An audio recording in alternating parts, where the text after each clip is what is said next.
By 1987, Arnold Schwarzenegger was already a big Hollywood star. He already had hit movies like Conan the Barbarian, The Terminator, and Commando. In each of these films, he was the big tough guy. And then he starred in The Predator, where he played another big tough guy who leads a group of tough guys up against an alien tough guy. We'll take a look back at this classic action movie on the next Back to the Feature. Let's all go to the lobby to get ourselves a treat. The opening scene is an alien spacecraft doing a flyby of Earth while dropping a smaller ship down to the surface. It seems we might have a visitor. The movie then jumps ahead to a helicopter carrying a bunch of mercenaries led by their leader Dutch as it lands on a beach somewhere in South America. Once they arrive at a nearby fort, a general gives them the details of their mission. It seems a cabinet minister's helicopter was shot down out in the jungle and they need to go rescue him. We then meet Dillon, the organizer of this mission, and an old army buddy of Dutch's who is now a CIA agent. They have a bro moment where they grab hands and flex their giant muscles, and in an unusual turn of events, Dillon is going to be joining Dutch and his team on this mission. Their plan is for a one-day mission in and out. Easy peasy lemon squeezy. Helicopters take Dutch, Dillon, and the other 5 mercs to the middle of the jungle and drops them off. Since they're in enemy territory, they came heavily armed in case they meet resistance. They quickly find the crash site, but only the pilot's body was inside the crashed copter. Their tracker Billy figures out the others were taken from the site, but then they were followed by a small group of American soldiers. He leads them through the jungle and discovers some bodies hanging upside down from the trees. The bodies had been skinned and gutted, and their dog tags were found in the entrails. Dutch knew one of the men, and he asked Dillon why Green Berets were out in the jungle. And of course, Dillon says he doesn't know. But we know he knows. Billy searches around the location of the bodies and figures out that the men were shooting in all directions before they died. However, he has no idea what they were shooting at since there are no other tracks. The discovery of the bodies adds a level of danger and urgency to their mission. And that means it's time for Blain to break out his giant Gatling machine gun. This is the first time that we see that they're being tracked by something alien hiding out up in the trees. It follows their movements with thermal imaging to see their body heat, and it can see them, but they can't see it, as it also has some sort of cloaking device that allows it to blend in with its environment. It's not long before they come up on a guerrilla camp. Peeping through his binoculars, Dutch can see that the camp is filled with both guerrilla soldiers and some Russian ones as well. He sees a hostage being murdered by a Russian, so he gathers his men to formulate a plan. The team takes out the guards, allowing Dutch to sneak in and flex some muscle. He rigs up some C4 and then all hell breaks loose. Dutch and his men start killing as many of the soldiers as they can. Lots of explosions and gunfire later, and all the soldiers are dead, and none of the mercs even have a scratch on them.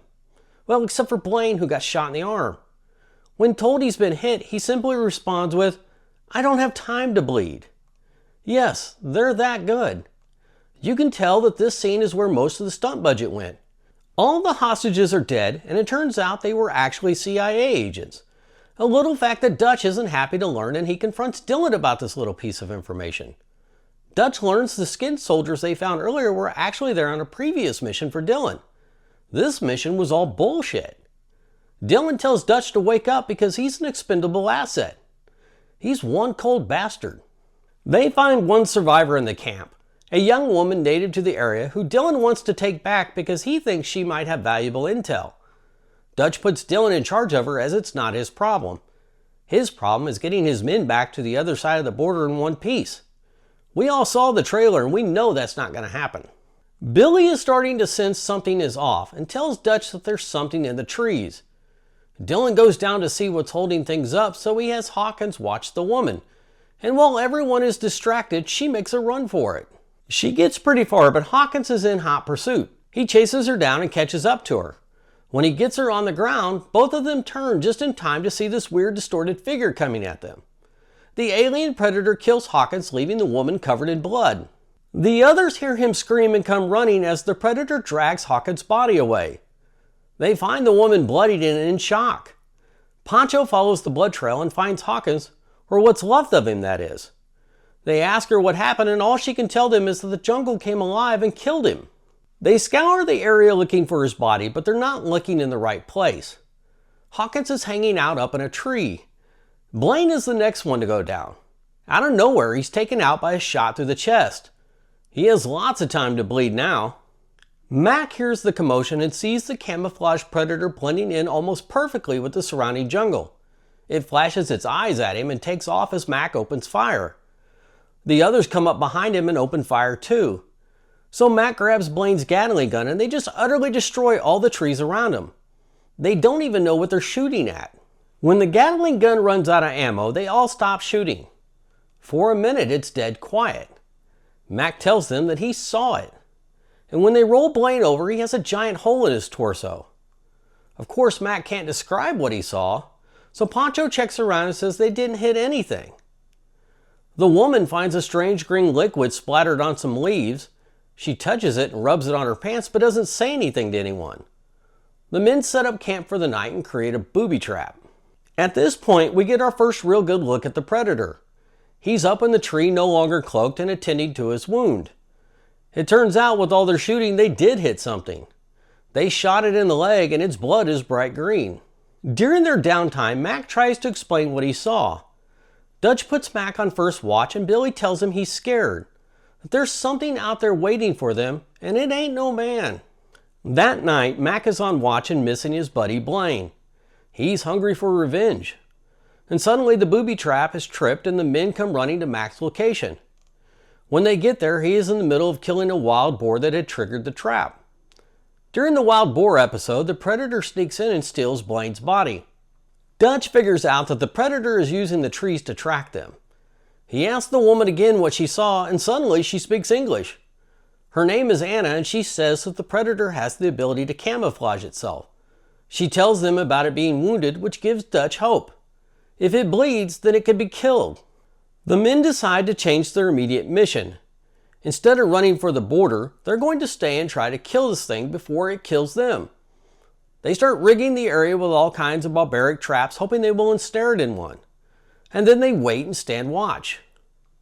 Tired of waiting, Dutch decides to step out into the kill zone as bait. Surprisingly, it actually worked. The predator is caught up in a net and hoisted into the air. It immediately starts firing lasers to cut its way out of the net, and in doing so, it triggers another trap where a giant log swings down, striking Poncho right in the chest. It doesn't kill him, but he's jacked up for sure. Mac starts shooting at it in the trees, and Dillon gets his first look at it when its cloaking device briefly turns off. Mac then chases after it alone like a madman. Dillon mans up and goes after Mac, while Dutch wants to get his people to the chopper. Poncho's busted up pretty bad, but he insists he can make it, but I have my doubts about that. And Dillon catches up to Mac and they have a little bonding moment as they spy on their common enemy chilling in the tree. Dillon goes out around to try to flank it while Mac crawls up under some fallen logs to get under it. And while they are busy doing that, the predator moved into position and places 3 little red dots on Mac's forehead. Then boom! Say goodbye to Mac's forehead. And the back of his head as well. The predator plays a mean game of laser tag. Dillon finds Mac's body and starts scanning the trees for his target. By the time he finds the predator, it's too late. He's already got a lock on him and his laser shoots Dillon's gun arm clean off. The arm falls to the ground with the finger still pulling the trigger. As the predator comes running towards him, Dillon grabs his remaining gun with his remaining hand, only to see a pair of strange blades come popping out of one of the cloaked hands. Before he can get a shot off, the predator shoves the blades through his chest, lifting him clean off the ground. All he can do at this point is scream and die. Billy, Dutch, Anna, and Poncho hear the scream in the distance. They're using a large fallen tree to cross over a river. Anna is the first one across, while Dutch is right behind her helping Poncho. Billy is still in the middle of the tree. And being a badass, he drops his gun over the side and takes off his vest. He pulls out a knife that could be mistaken for a small medieval sword. He intends to fight this thing one-on-one. Yeah, good luck with that, Billy. The predator arrives and stands right in front of Billy. Dutch and the others can hear him scream. Almost immediately, the predator is caught up with them and he takes out the low-hanging fruit. I told you Poncho wasn't going to make it.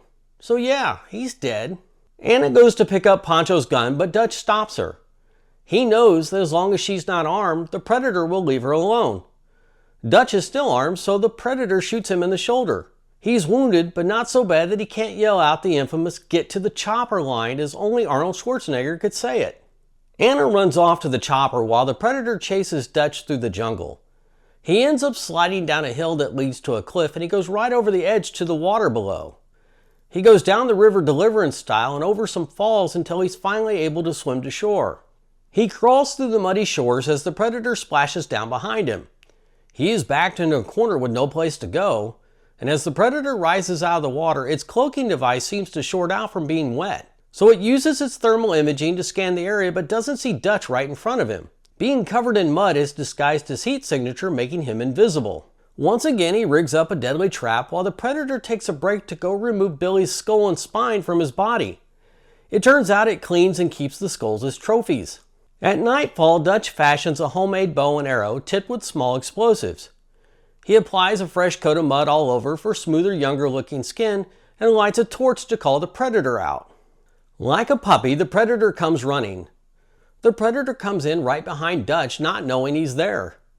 Like Tarzan, Dutch swings over to another tree to put some distance between them.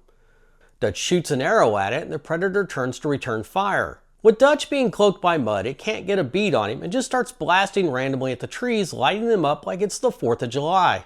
The predator's cloaking device goes on the fritz again, allowing Dutch to wound it and starts tracking its blood trail. Of course, that was just the predator setting his own trap for Dutch, but he's able to set off a distracting flare that allows him to get away. His only mistake is that he falls into the water, which washes off most of the mud. Before he can do anything about it, the predator has him in his grip. He sits Dutch down against a tree and then proceeds to remove his helmet because they're both soldiers and he wants to fight Dutch man to alien. No guns. They slap each other around a bit, with Dutch mostly on the receiving end.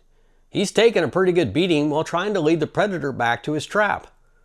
The predator follows him but stops short of getting caught in the trap. He's not falling for it and moves around to the other side. But it turns out Dutch is a better predator as he planned for this. He had a backup trap, and it knocks the predator straight into the ground. He goes to confront the predator, who is now pinned under a giant log and bleeding out. Knowing when it's been beat, it reaches for the device band on its wrist and hits some buttons. An alien countdown starts ticking off and the alien laughs. Dutch hauls ass as fast as he can before the whole jungle explodes behind him. We then see Anna in a helicopter with the general as they watch a small mushroom cloud rise up from the tree line. They land in a burned out clearing as Dutch just stands there among the carnage. On the ride home, he just stares off into the night. In the 1980s, everyone was making an action movie. Arnold was battling it out on screen against Sly Stallone in his Rambo character to see who would be the #1 box office draw. Before Mel Gibson and Bruce Willis came along, it was all about having big muscles, and Predator was no exception. The success of the original would bring about 3 sequels and a prequel, not to mention a couple of Alien vs. Predator films. Fun fact, another up-and-coming action star was originally slated to portray the Predator. Jean-Claude Van Damme briefly wore the Predator suit before it was determined that he was too short to go up against his taller colleagues. The next year, though, he would make a splash of his own in the movie Bloodsport. Who do you like better, the Predator or the alien xenomorph? Let me know in the comments below. If you enjoyed this trip down memory lane, please hit the like and subscribe buttons below to help grow this channel. I appreciate you taking time out of your day and hope you will come back for the next Back to the Feature.